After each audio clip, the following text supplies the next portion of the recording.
Friends, today I'm going to talk about the importance of setting new goals in the field of education.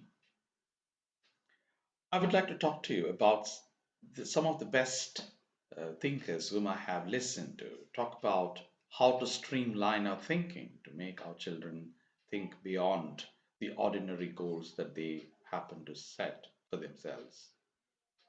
But my question is, do we really teach our children to strategize their thinking?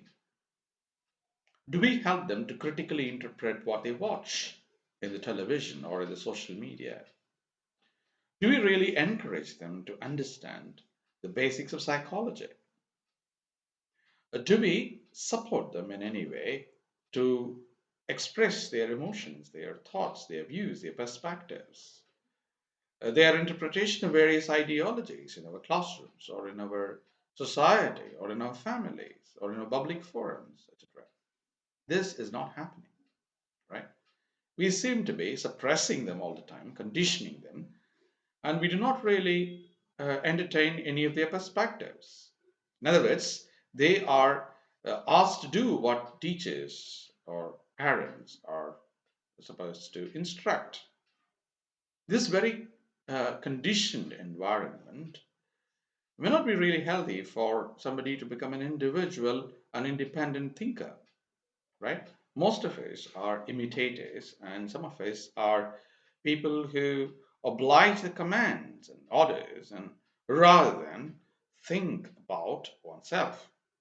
So their creative thinking and their logical reasoning ought to be really worked on. So we need to really give importance to people to, explore their creative talents, work on their creative talents by participating in various cultural events. Does it really happen? It does not happen at all in majority of the schools or colleges. We are obsessed with the transaction of knowledge which is already established. In other words, most of the schools contribute only to answers and questions. It's like question and answer sessions all the time, right? Friends, this is something which is outdated. And this is happening even with the college, even with the systems of testing.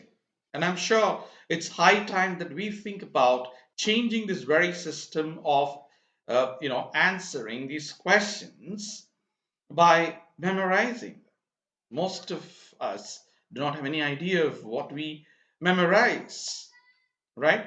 We don't need this very idea of, a repetitive learning or, memorizing and repeating the same.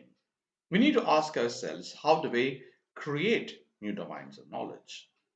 Do we really work on it? Do we express willingness to work on emerging realms of knowledge? Or do we involve children in new projects of thinking, right? Do we help them to create their own experiments, right? So the models of learning that we present in the classroom are very important for us. That we need to really encourage our students, our children, our adult students in the college or at the university level to think on their own. So it is quintessential for education to create great thinkers. That's why Albert Einstein, one of the greatest physicists of the last millennium, happened to say the greatest purpose of education is to make you think. And I'm sure we all understand it.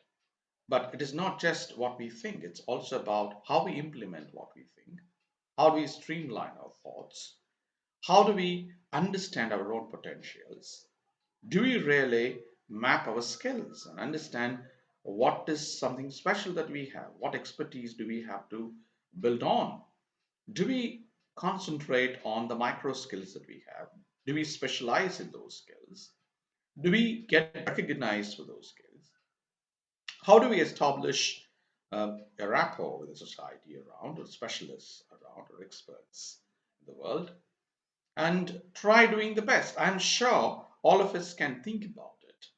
And this is what I want. I want you to travel in the new directions of setting new goals. And I wish exploring new goals should be our immediate uh, purpose.